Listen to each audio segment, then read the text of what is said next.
স্বল্প আয়ের দেশ থেকে বাংলাদেশ এখন উন্নয়নশীল দেশ। এই যে উত্তরণ কিংবা অর্থনৈতিক অগ্রগতি, এর পেছনে ভূমিকা রয়েছে অনেকগুলো খাতের।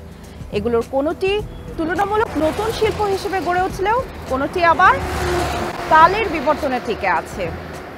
আন্তর্জাতিক অঙ্গনে বাংলাদেশের ঐতিহ্যবাহী এসব শিল্প তুলে ধরছে আমাদের কৃষ্টি আর সংস্কৃতিকে। এমনই একটি শিল্প টাঙ্গাইল শাড়ি।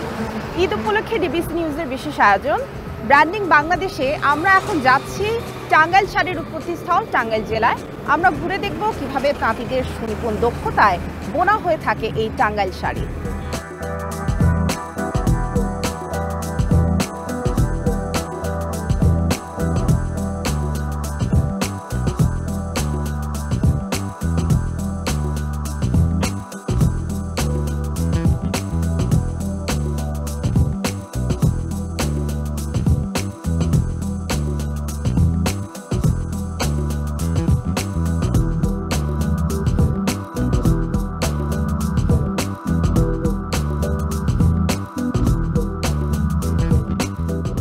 বাংলাদেশের অন্যতম প্রাচীন বয়নশিল্প টাঙ্গাইল তাঁত। ১৩ শতকে বিখ্যাত আরব পর্যটক ইবনে বতুতার ভ্রমণ কাহিনীতে উঠে আসে বাংলার তাঁত বস্ত্রের কথা। সে সময় বিশ্বজুড়ে রপ্তানি করা হতো এই বস্ত্র। গত শতাব্দীর শুরুর দিকে স্বদেশী আন্দোলনের সময় গতি পায় বাংলার তাঁত শিল্প। এই বয়নশিল্পের এক অবিচ্ছেদ্য অংশ টাঙ্গাইল শাড়ি।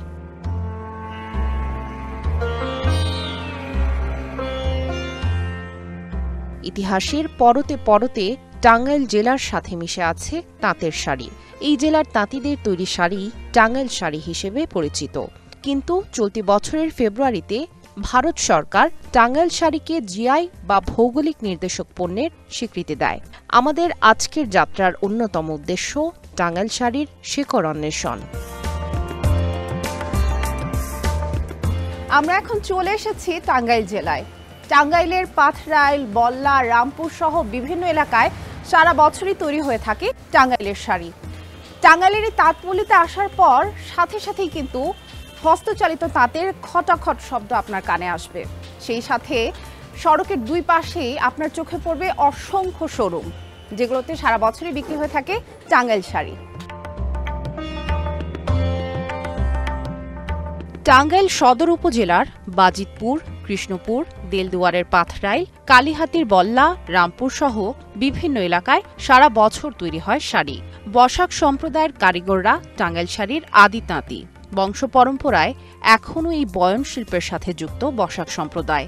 টাঙ্গাইলের বেশিরভাগ তাঁতি হিন্দু ধর্মাবলম্বী হলেও মুসলিম তাঁতিরাও যুক্ত রয়েছেন এই শিল্পে। তাদের উপাধি মূলত জোলা। আমাদের শুরুটা আমাদের যেটুকু জানা আছে তাতে মুর্শিদাবাদ থেকে আমাদের প্রথমে এসে আমাদের বংশধররা রাজশাহীতে পৌঁছায়। রাজশাহীতে কিছুদিন থাকার পরে সুন্দর আবহাওয়া না পেয়ে আমাদের ওই কিছু অংশ থেকে যায়, আর অধিকাংশ বংশধর চলে আসে। কিছু যায় কিশোরগঞ্জ, কিছু যায় ঢাকায়। কিশোরগঞ্জ যারা যায় কিশোরগঞ্জে অবস্থান করে, ঢাকায় যারা যায় ঢাকায় কিছুদিন মসলিন সুতির কাজ করার পরে আবার যখন নূতনভাবে আবহাওয়ার খোঁজে বেরোয় তখন এই শ্রেণীটা ধামরাই আসে। ঢাকায় কিছু থেকে ধামরাই চলে আসে। ধামরাই থেকে বাউখণ্ড, চৌহাট হয়ে পরবর্তীতে সুন্দর আবহাওয়া পেয়ে আমাদের টাঙ্গাইলে আমাদের বংশধররা আবাসন স্থাপন করে। তখন থেকে যে শাড়িটা উৎপাদন হয় টাঙ্গাইলের নামে, তখন থেকে এটার নাম হয় টাঙ্গাইলের তাঁতের শাড়ি। টাঙ্গাইলের যে তাঁতিরা এরাই আসলে আগে ধামরাই অঞ্চলে ছিল। টাঙ্গাইলের তাঁতিরা আসলে মূলত নর্মাল তাঁতে খুব সুন্দর কাপড় বুনত, আর ওদের কাপড়গুলি খুব ক্লাসিক টাইপের। তখন এত জ্যাকেট ছিল না, ওদের অন্য কোনো ডবি বা হাতে ঘুরানো নকশা, বুটি, ওদের ঐতিহ্য তাই ছিল। আগে সাধারণ শ্রেণী যারা মধ্যবিত্ত ছিল ওরা টাঙ্গাইলের উপরেই ডিপেন্ড করতো, টাঙ্গাইল শাড়ি পরতো। তখন আর মিলের শাড়ি ছিল না, টাঙ্গাইল শাড়ি পরতো। টাঙ্গাইল শাড়ির ঐতিহ্য প্রায় ৫০০ বছরের। সংশ্লিষ্টদের মতে সিন্ধু নদের অববাহিকা থেকে পশ্চিমবঙ্গের মুর্শিদাবাদে এসে তাঁতের কাজ শুরু করেন একদল বয়নশিল্পী। সেখান থেকে তারা আসেন বাংলাদেশের রাজশাহী অঞ্চলে। ভালো মানের শাড়ি তৈরির জন্য উপযুক্ত আবহাওয়ার সন্ধানে কয়েক দলে ভাগ হয়ে ছড়িয়ে ছিটিয়ে পড়েন। তাদেরই একদল ঢাকার ধামরাই ও চৌহাট্টায় স্থায়ী হন, যারা মূলত মুসলিম শিল্পী। তাদের বংশধরেরা পরবর্তীতে টাঙ্গাইলের বিভিন্ন এলাকায় এসে বসতি গড়েন। হিস্টোরি যদি দেখেন তাহলে এই বাংলায় 2000 বছর আগে যে তাঁতিরা ছিল তারা প্রসিদ্ধ ছিল। তারপর তাদের হাত ধরে মসলিন এবং তাদের হাত ধরে মোগল সাম্রাজ্যে আমাদের তাঁতিদের নাম। আজ থেকে 2000 বছর আগে টাঙ্গাইলের এই এলাকায় বিশাল এলাকা, যমুনার ধার ঘেঁষে, ঢলেশ্বরীর ধার ঘেঁষে অনেক তাঁতি বসতি স্থাপন হলো। ঢাকায় রাজা রাজবল্লভ ওখানে থেকে তাঁতিদের একটা পুনর্বাসন করলো, ধামরাই করলো, ড্যামরাই করলো, কিশোরগঞ্জে কিছু ঢুকলো। কারণ এই বাংলা তখন তাঁতিদের একটা খুব স্বর্গরাজ্য। টাঙ্গাইল শাড়ি মানেই তাঁতের সুতি শাড়ি। এই শাড়ির বৈশিষ্ট্য হলো তা যত ধোয়া হয় তত উজ্জ্বল, কোমল আর আরামদায়ক হয়। শাড়ির বয়ন কৌশলের সঙ্গে আবহাওয়ার মেলবন্ধন রয়েছে। টাঙ্গাইলের নাতিশীতোষ্ণ আবহাওয়া এই শাড়ি উৎপাদনে অত্যন্ত সহায়ক। টাঙ্গাইল জেলার পাশ দিয়ে বয়ে যাওয়া যমুনা ও ধলেশ্বরী নদীর পানির বৈশিষ্ট্যের কারণে সুতো ভালোভাবে রং ও মার ধারণ করে। যখন আমাদের এই শাড়িটা উৎপাদন করা হয়, দেহের প্রত্যেকটা অঙ্গ প্রত্যঙ্গ কাজে লাগে। অন্য কোনো উৎপাদনে দেহের সমস্ত অঙ্গ প্রত্যঙ্গ কাজে লাগে না। আর উৎপাদন শৈলী যেটা, সেটা হলো নাতিশীতোষ্ণ আবহাওয়ার দরকার, যেটা আমাদের এই অঞ্চলে আছে। এই অঞ্চলটা পুরোপুরি নদীতে ছিল, লৌহজঙ্গল নদী ছিল, ধীরে ধীরে চর হয়ে গেছে, তারপরে আমাদের আবাসনগুলো হয়েছে। এই যে নাতিশীতোষ্ণ আবহাওয়া, যখন শাড়ি তৈরি করে, শাড়ি তৈরির সময়ে এক ধরনের মন্ড ব্যবহার করা হয়।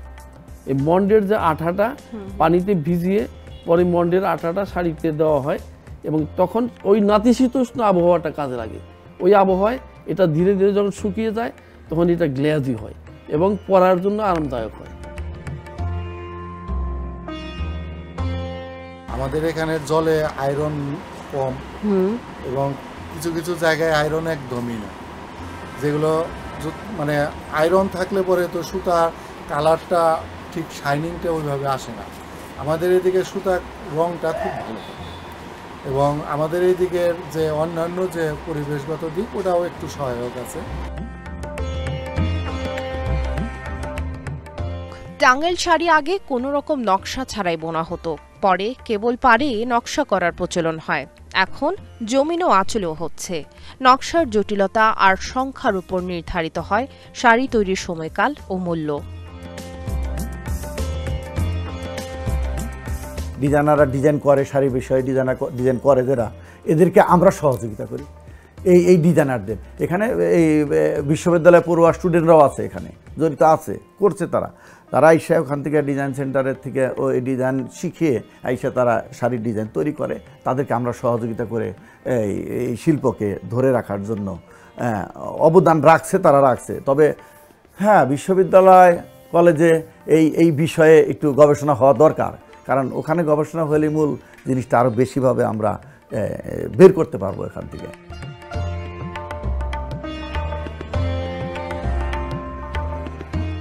উনিশশো 80-81 সনে দেখেছি মানুষ শাড়ি কিনতো না, কেমন যেন একটা আমাদের ব্যবসাটা, উৎপাদনটা স্থবির হয়ে গেছিল। 82 সন থেকে আবার সেটা পরিবর্তন হয়ে নতুনভাবে আমরা আবার জেগে উঠেছিলাম। আমরা আশাবাদী, যেহেতু ফ্যাশন চেঞ্জেবল, মানুষের মনের যে উদ্ভাবনীটা সেইটাই ফ্যাশন, পরিবর্তন হয়। এটা আবার একদিন পরিবর্তন হবে, মানুষ শাড়ির দিকে আসবে। বিশেষ করে বাঙালি নারী শাড়িতেই নারীর সৌন্দর্য।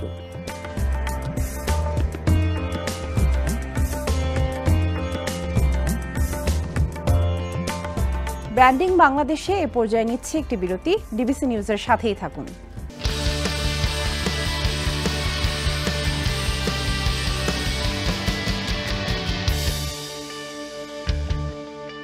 বিরতির পর আবারও স্বাগত জানাচ্ছি ঈদ উপলক্ষে ডিবিসি নিউজের বিশেষ অনুষ্ঠান ব্র্যান্ডিং বাংলাদেশে।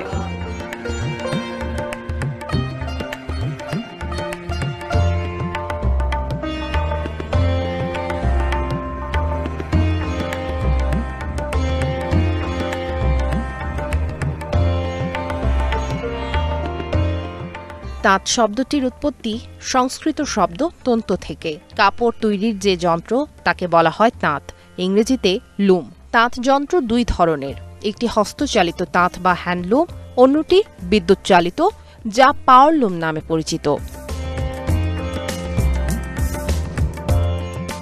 অরিজিনাল টাঙ্গাইলে হ্যান্ডলুমের শাড়ি যেটা, সেটার মান কোনো দিকেই বানানো সম্ভব না এই হ্যান্ডলুম ছাড়া।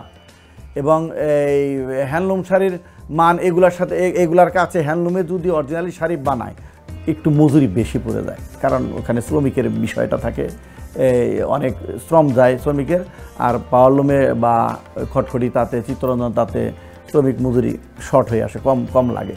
এই কারণে তারা তৈরি করছে কম দামে বিক্রি করার কারণে ওইটাই টাঙ্গাইল শাড়ি ওইটার কাছে একটু মার খাচ্ছে। যন্ত্র দানব যেটা পাওয়ারলুম, আমরা এটাকে যন্ত্র দানব বলি। যন্ত্র দানবের কারণেই এটা আস্তে আস্তে ধুয়ে মুছে যাচ্ছে। আর শাড়ির যে কোয়ালিটি সেটা দিন দিন মান নেমে যাচ্ছে। হস্তচালিত তাঁতের রকম ফের রয়েছে। এর মধ্যে পিঠলুম বা গর্ত তাঁত কয়েক শতাব্দী পুরনো বয়ন যন্ত্র। বুননের সময় খটখট শব্দের কারণে এটি খটখটি তাঁত নামেও পরিচিত। মাটির গর্তের ওপর টানা সুতা সহ বিশেষভাবে তৈরি তাঁত যন্ত্র স্থাপন করে সেই গর্তের প্রান্তে বসে কাপড় বোনা হয় বলে এ তাঁত যন্ত্রের নাম গর্ত তাঁত। বিমে সুতা পেঁচিয়ে রেখে সুতার অন্য প্রান্ত কাপড়ের বিমে শক্ত করে আটকে তাঁতি গর্তের প্রান্তে বসে কাপড় বোনেন। যতটুকু কাপড় বোনা হয় তা বিমে জড়িয়ে রাখা হয়। এভাবে পুরো কাপড় বুনন শেষ হলে বিম থেকে মাপ মতো কাপড় কেটে নেওয়া হয়। এ ধরনের তাঁতে খুবই মিহি বা সূক্ষ্ম সুতার কাজ হয়। আমাদের তো বিভিন্ন ক্যাটাগরির তাঁত এসে গেছে আমাদের বাংলাদেশে, যেমন খটখটি তাঁত, চিত্তরঞ্জন তাঁত, আপনার পাওয়ারলুম তাঁত, আবার ওই আরেকটা আছে রিপিয়ার তাঁত, এখন আরেকটা আসছে। এই একটার পর একটা চেঞ্জ হয়েছে তাতে। এই শিল্প দিয়ে কাজ করা হয় আপনার খুবই সরু সুতা দিয়ে, যেমন পিওর সিল্ক, পিওর রেশম, আপনার 100 কাউন্টের সুতা, এইসব সুতা দিয়ে এই আমাদের যে ঐতিহ্যবাহী যে তাঁত, এই তাঁতের শাড়িগুলো তৈরি করা হয়, তাঁতে বোনা শাড়িগুলো হয়। টাঙ্গাইল তাঁত হলো গর্ত তাঁত, যেটাকে আমরা পিঠলুমও বলি। তেমনি এগুলো তো সম্পূর্ণ হস্তচালিত তাঁত। এখন ওই তাঁত পাওয়ারলুমের সাথে পারতেছে না। টাঙ্গাইল শাড়ি যত নতুন দিতে পারে অন্য কোনো শাড়ি এত নতুন দিতে পারে না, কারণ আমরা কিছু কম সংখ্যক শাড়ি তৈরি করে ডিজাইন চেঞ্জ করতে পারি, কালার চেঞ্জ করতে পারি, কিন্তু পাওয়ারলুমে কিন্তু তা সম্ভব হয় না। যে টাঙ্গাইল শাড়ি 10টা চাইলে একটা পাওয়া যায়, এটা টাঙ্গাইল শাড়ি। একটা চাইলে 10টা পাওয়া যায়, কোনোদিনই টাঙ্গাইল শাড়ির পক্ষে সম্ভব না। অন্য শাড়িকে টাঙ্গাইল শাড়ি বলে চালিয়ে দেয় তখন সেটা।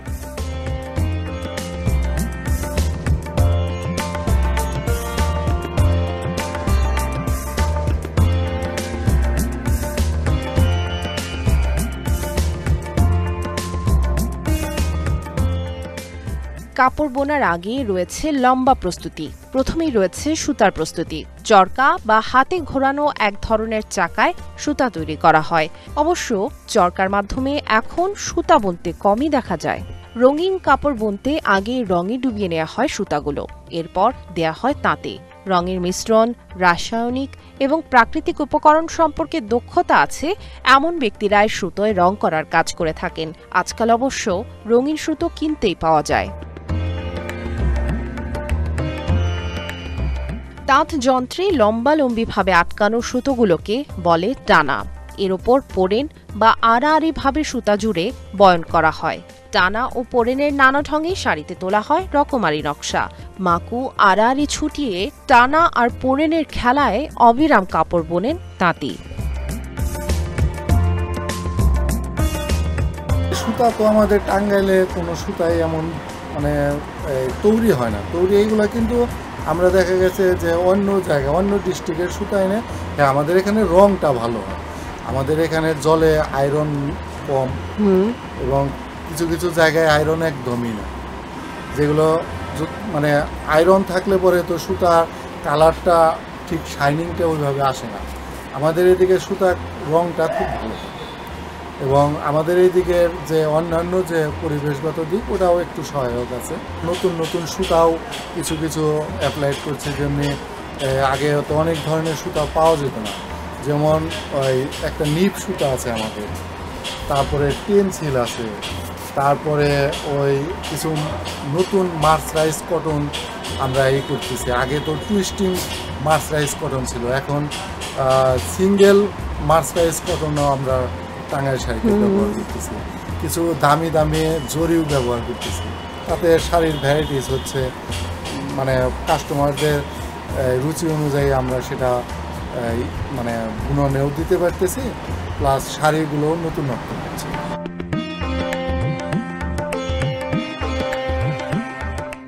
তাঁতের সাথে সংযুক্ত থাকে জ্যাকার্ড নামে একটি যন্ত্র, যার মাধ্যমে জটিল নানা নকশা তোলা হয় শাড়িতে। জ্যাকার্ড মেশিনে থাকে পাঞ্চ কার্ড, এই পাঞ্চ কার্ডগুলোতেই থাকে বুননের মূল নকশা। শাড়িতে সূক্ষ্ম নকশা ফুটিয়ে তুলতে হাজারেরও বেশি পাঞ্চ কার্ড ব্যবহার হতে পারে। এই নকশার কারিগররাও কিন্তু ভিন্ন সম্প্রদায়ের লোকজন। প্রথমে একটা গ্রাফ পেপারে ডিজাইন এঁকে রং করে নেওয়া হয়। কাগজের কার্ড বা কাঠের পাতের উপর তা পাঞ্চ করেন একজন কারিগর। সেই কার্ডগুলো একটি নির্দিষ্ট নিয়মে সাজিয়ে বাঁধা হয়। তাঁতের জ্যাকার্ড মেশিনে পাঞ্চ কার্ডগুলো লাগিয়ে দেওয়া হয়। এরপর শুরু হয় তাঁত বোনা। নকশা তো মূলত আমাদের তাতে যে উপরে জ্যাকেট মেশিন থাকে, ওই জ্যাকেট মেশিনের মাধ্যমে নকশাগুলো হয়, কিন্তু নকশাটা তো করে দিতে হয়। লতা কিংবা আমাদের জামদানি ডিজাইনের যে নকশাগুলা কিংবা আমাদের যে ট্র্যাডিশনাল যে অন্যান্য ডিজাইন আছে, অনেক সময় দেখা গেছে যে সোয়াশ করি আমরা ওই গব ডিজাইন করি, নানানভাবেই হয়ে থাকে। কিন্তু মূলত আমাদের টাঙ্গাইল শাড়িতে নকশাগুলো হয় জ্যাকেট মেশিনে। আর একটা নকশা হয় যেটা হাতে, আমরা বলি ওটাকে কান্টাকুর, মানে শলা ঘুরিয়ে ঘুরিয়ে আমরা সুতা করি, ওটা একভাবে নকশা হয়। আর একটা হয় হলো জ্যাকেট মেশিনের মাধ্যমে। আচ্ছা, যেটা জ্যাকেট মেশিনের মাধ্যমে আমরা করি, আবার যেটা হাতে ঘুরিয়ে করে ওটাও আমরা নকশা আঁকিয়ে দিয়ে দিই। ওইটা তাঁতিয়ে যে তাঁত বনে কিংবা কারিগর বলি, উনি ওইটা ওই তাতে ওই নকশাটা রূপ দেয় আর কি। তখন তো মানে অল্প অল্প কাজ হতো, যেমনি হয়তো দেখা গেছে যে দুই দিকে শুধু পাড়টা হতো, ভিতরে কোনো নকশা থাকতো না আমাদের টাঙ্গাইল শাড়ি। তারপরে আমরা প্রায় 90-92 সালের দিকে আমরা ওই ভিতরেও কাজ শুরু করি, যেটা আলাদা নতুন একটা আইটেম আইসা যায়। এবং তারপরে থেকে এখন আমাদের নকশার পরিধিও বাড়ছে, অনেক নতুন নতুন আইডিয়া যোগ করতেছি আমরা। তারপরে আগে যেমন আমরা হাতে গ্রাফের উপরে হাতে কাজ করতাম, তারপরে কোডিং করা লাগতো, এখন দেখা গেছে যে আমরা এখন ওটা কম্পিউটার অ্যাড করে ফেলছি, কম্পিউটারে কাজ করি এবং অতি দ্রুত সময়ে আগের চেয়ে আরও ভালো ডিজাইন হচ্ছে এবং নিখুঁত হচ্ছে, কোনো এখানে কোনো ভুল নাই, উইভিংয়েও কোনো ফল্ট হবে না। আমাদের কাজ এখন এইভাবে নিখুঁত। আলো আধারিতে ঘেরা টাঙ্গাইল শাড়ির এই কারখানাটি যেন টাঙ্গাইল শাড়ির তাঁতিদের জীবনের প্রতিফলন। শত সংকটের মুখেও টাঙ্গাইল শাড়ি যেভাবে যুগ যুগ ধরে টিকে আছে, ঠিক সেভাবেই টিকে আছেন এর তাঁতিরাও। ব্র্যান্ডিং বাংলাদেশে নিচ্ছে একটি বিরতি, ডিবিসি নিউজের সাথেই থাকুন।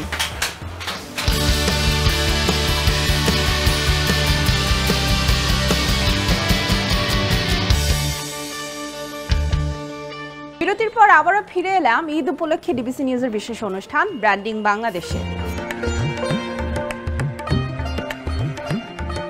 টাঙ্গাইলে উৎপাদিত শাড়ি দেশের চাহিদা পূরণ করে রপ্তানি হয় ভারত, যুক্তরাষ্ট্র, জাপান, মধ্যপ্রাচ্য ও ইউরোপের বিভিন্ন দেশে। এই শিল্প সংশ্লিষ্টরা জানান, স্বাভাবিক সময়ে বছরে প্রায় 200 কোটি টাকা টাঙ্গাইল শাড়ি বেচাকেনা হয়। দেশের বাইরে টাঙ্গাইল শাড়ির প্রধান বাজার ভারত। চলতি বছর ঈদ ও পহেলা বৈশাখকে কেন্দ্র করে প্রায় 75 লাখ পিস টাঙ্গাইল শাড়ি রপ্তানি হয়েছে ভারতে, আর সপ্তাহে দেশটিতে রপ্তানি হয় প্রায় 50,000 পিস।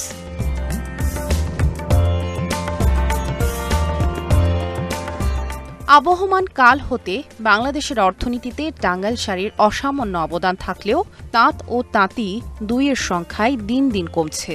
জেলায় বর্তমানে 72 থেকে 75% তাঁত বন্ধ হয়ে গেছে। শাড়ি পরার চল কমে যাওয়া, কাঁচামালের দাম বৃদ্ধি, পরিবহন ব্যয় বৃদ্ধি, মজুরি হ্রাস সহ নানা কারণে তাঁতিদের অনেকেই ছেড়েছেন পেশা। তাদের ভবিষ্যৎ প্রজন্মও আর আসছে না এই পেশায়। 600 টাকা মজুরি একটা শাড়িতে, একটার জন্য এক পিস। এখন মনে করেন 3 টাকার শাড়ি বললে 300-1800 টাকা পাই। ওতে আমার ডাল ভাত জুড়ে না, সময়তে সিদ্ধ বুড়াও খেয়া চলান নাকি। ওইটার মজুরি যদি একটু বাড়তো তাহলে ওটা হয়তো একটু চলতো। আর মজুরি তো বাড়ে না, তাঁতি বন্ধ হয়ে যেতেছে গা, কাজই বন্ধ হয়ে যেতেছে গা। তাহলে কীভাবে আমরা চলুন? কয় বলে আমি অন্য লাইনে দিতেছি, অন্য লাইনে দিবেন কি কাজ তাড়াতাড়ি না। যদি ভালো থাকতো তাহলে এই কাজ জানতাম। আর আমরা যদি চলে যাই গে, মালিকে লোক পাইব কই? আর এটা নতুন করে তো শিখতেছে না কেউ। এই প্রতিটা বাড়িতেই ঘরে ঘরে কাজ ছিল, সব বন্ধ হয়ে গেছে গা। এই মেশিনগুলোও ভাঙ্গারি দরে বেঁচে গেছে মালিকেই, মালিকরাই ব্যস্ত আছে ভাঙ্গারি দরে। এই দেন আমার ঘরে কতটি বন্ধ হয়ে গেছে, 16টা তাঁতের মধ্যে থেকে 7-8টা বন্ধ হয়। আমাদের যে কর্মচারী কাজ করে ওরা হয়তো সপ্তাহে মনে করেন যে 3000, 3500 এরকম, মানে 4000, কেউ কেউ জোরতে কাছে 4000 বন্ধ করে, 4000 অনেকে পারে না, 3000-এর মধ্যেই শেষ হয়। কিন্তু এতে ওদের সংসার চলে না। নতুন করে কেউ শিখতেছে না, এই জন্য আস্তে আস্তে এটা বিলুপ্তির দিকে যাচ্ছে। আর ওই যে করোনার সময় যে শাড়ি তাঁত কিছু বন্ধ হয়েছে না, ওই তাঁতগুলো নতুন করে চালু করতে কেউ পাচ্ছে না। আমরাও ওই যে 16টা ছিল, এখন মনে করেন যে 10টা চলে, 6টা বন্ধ হয়েছে, আর চালু করে নেই। মানে কর্মচারী মজুরি তো বেশি দিতে পারি না, বেশি দিতে গেলে আমাদের আবার প্রফিট থাকে না, বুঝছেন, ওরাও চলতে পারে না। এই হিসেবে কোনো রকমে ধরে রাখছি আর কি। যারা শাড়ি তৈরি করে তারা তো একটা শিল্পী, এদের সরকারের সহযোগিতা পাইলে এরা এর প্রতি আরও আগ্রহী হবে। ফলে বংশ পরিক্রমায় চলে আসা টাঙ্গাইল শাড়ি বুননের কারিগরি জ্ঞান হারিয়ে যেতে বসেছে। উদ্যোগের অভাবে এই শিল্প একসময় মসলিনের মতো বিলুপ্ত না হয়ে যায় এমন আশঙ্কা রয়েছে। তাই ঐতিহ্যবাহী টাঙ্গাইল শাড়িকে টিকিয়ে রাখতে সরকারকে হস্তক্ষেপের আহ্বান জানান শিল্প সংশ্লিষ্টরা। একটা শাড়িতে যদি আপনার একের অধিক 5 দিন সময় লাগে, তাহলে একটা শ্রমিকই নিয়ে নেয়, মনে করেন 600 করে টাকা নিলে পারে 3000 টাকা শ্রমিকে নিবে। তারপরে যে সুতার যে কস্টিং, সুতার কোয়ালিটির উপরে যে কস্টিং, রং, ডিজাইন, এইসব নিয়ে যে শাড়ির যে একটা রেট আসে, এটার মূল্যায়নটা মার্কেটে নেই। এই মূল্যায়নটা না থাকার কারণে ওই শ্রমিকরাও হতাশ, তারা এই সব কাজগুলো আস্তে আস্তে ছেড়ে দিচ্ছে। আর আমরাও তো মার্কেটটাকে, আমি যদি শাড়িতে 200 টাকা লাভ না করতে পারি তাহলে আমারও তো চলবে না। শিল্পীরা কাজ করে ওদের শ্রমের অরিজিনাল মজুরি ওরা পাচ্ছে না, না পাওয়ার কারণে ওদের পরবর্তী প্রজন্ম এই কাজে আসতে চায় না। একটা শ্রমিকের প্রতিদিন মিনিমাম তাকে 600 থেকে 700 টাকা দিতে হয়, নাহলে একটা শ্রমিক কাজ করবে না। এই সমিতির মাধ্যমেও আমরা চেষ্টা করতেছি এই হ্যান্ডলুমকে প্রাধান্য দেওয়ার জন্য। সকলেই কত ডিগ্রি তাঁত চালাতে হবে, চিত্তরঞ্জনকে অত অগ্রাধিকার দেওয়া যাবে না। আমাদের নিজেদের ঐতিহ্যকে ধরে রাখার জন্য হ্যান্ডলুমকে অগ্রাধিকার দিতে হবে। তারপরে আমরা চিন্তা ভাবনা করছি যে হ্যান্ডলুম এই শাড়ি তৈরির কারখানার এটা একটা প্রজেক্ট তৈরি করার জন্য, তাতে সরকারি সহযোগিতা প্রয়োজন আমাদের। যুগের তালের সাথে মিলিয়ে তো সকলের চলতে হবে। আমরা যুগের তালে চলতে পারিনি, আমাদের উৎপাদনটা দ্রুত গতিতে হয় না, যেহেতু হাতে উৎপাদন, এই দিক দিয়ে আমরা পিছিয়ে গেছি। তো তারপরেও কিছু মানুষ আছে যারা ভালো জিনিস ব্যবহার করতে চায়, তাদের জন্য আমাদের উৎপাদনটা সচেষ্টভাবে সক্রিয় রাখতে হবে, তা না হলে এই শিল্পটা আর ধরে রাখা সম্ভব হবে না। আমরা ওই মানদাতার আমলে সনাতনীয় পদ্ধতিতে উৎপাদন, ওই বাবায় যে কাজ করছে, বাবায় যে ডিজাইন করেছে, সেটা দেখে থেকে আমি শিখেছি। মানে মানদাতার আমলের যে সিস্টেম, সেই সিস্টেমে আমরা আছি। আমাদের মুখে মুখে সহযোগিতা, কাজে কোনো সহযোগিতা আমাদের এই শিল্পের মধ্যে আসে না। কিছু মেধা শক্তি, কিছু শিক্ষিত ব্যক্তি এর মধ্যে এসে কিছুটা হলেও পরিবর্তন করে দেয়, কিন্তু স্বল্পকালীন সময়ের জন্য, আবার তারাও পিছিয়ে পড়ে। আমাদের এই শিল্পটা ধীরে ধীরে জাদুঘরে স্থান পাওয়ার অবস্থা হয়ে যাচ্ছে। সরকারের সহযোগিতা এবং পৃষ্ঠপোষকতা না থাকলে এই তাঁতিদেরকে আমরা ধরে রাখতে পারছি না। আমাদের যে সনাতনীয় পদ্ধতিতে বাজারজাত, সেইভাবে আমরা চলে আসছি।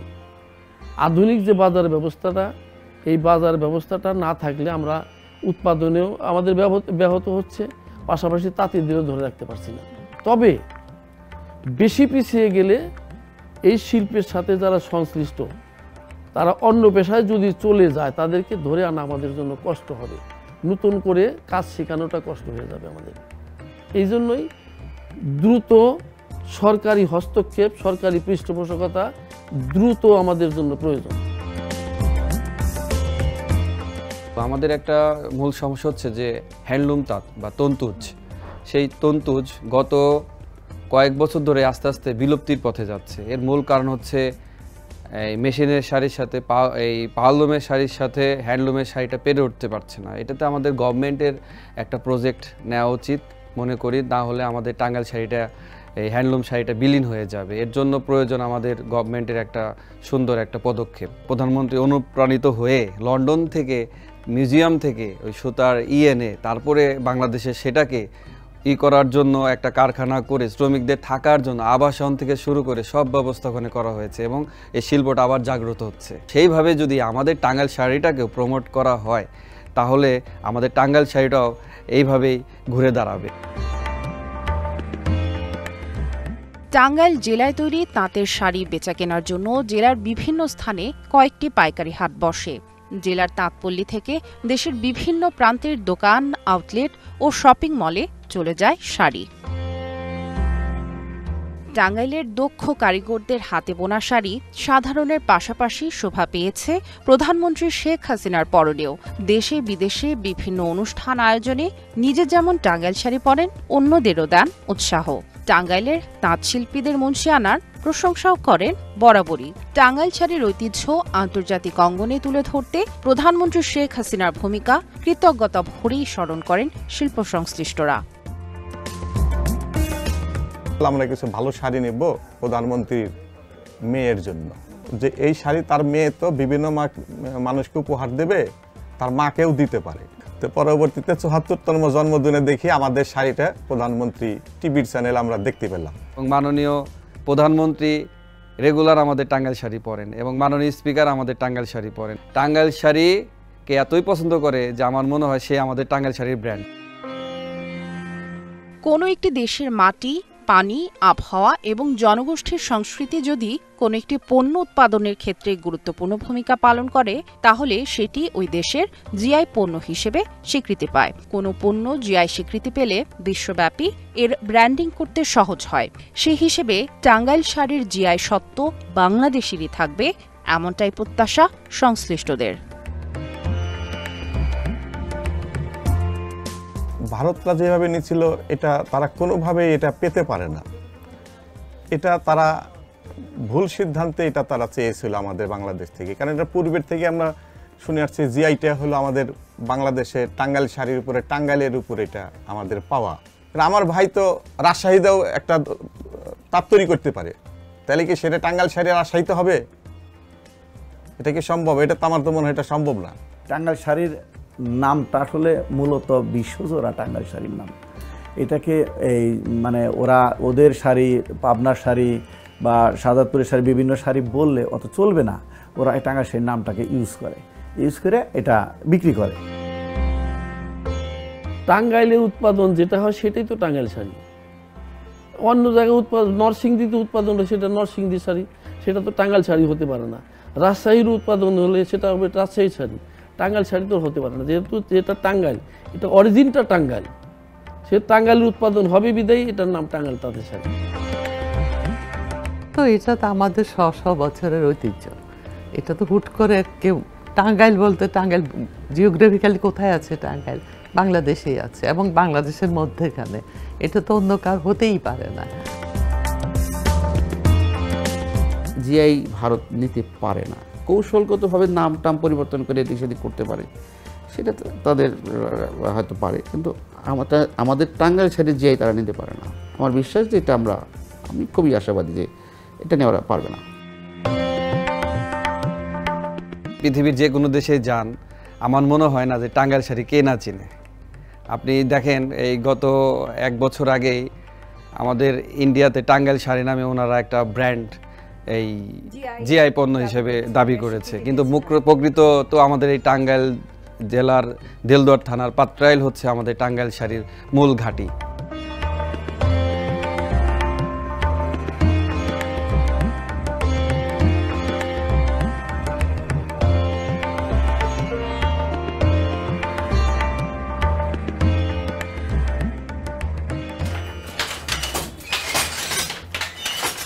টাঙ্গাইল শাড়ি বাংলাদেশের অবিচ্ছেদ্য ঐতিহ্য, আমাদের সংস্কৃতি ও আত্মপরিচয়ের ধারক এবং বাহক। একে টিকে রাখতে সরকারের পৃষ্ঠপোষকতার পাশাপাশি প্রয়োজন ব্যক্তি পর্যায়ে সচেতনতাও। বিদেশি পণ্যের ভিড়েও ধরে রাখতে হবে আমাদের এই ঐতিহ্যকে, আর তবেই সমৃদ্ধ আর প্রাণবন্ত হয়ে উঠবে এই শিল্প। ঈদ উপলক্ষে ডিবিসি নিউজের বিশেষ অনুষ্ঠান ব্র্যান্ডিং বাংলাদেশে বিদায় নিচ্ছি। সুস্থ থাকুন, ভালো থাকুন, ডিবিসি নিউজের সাথেই থাকুন।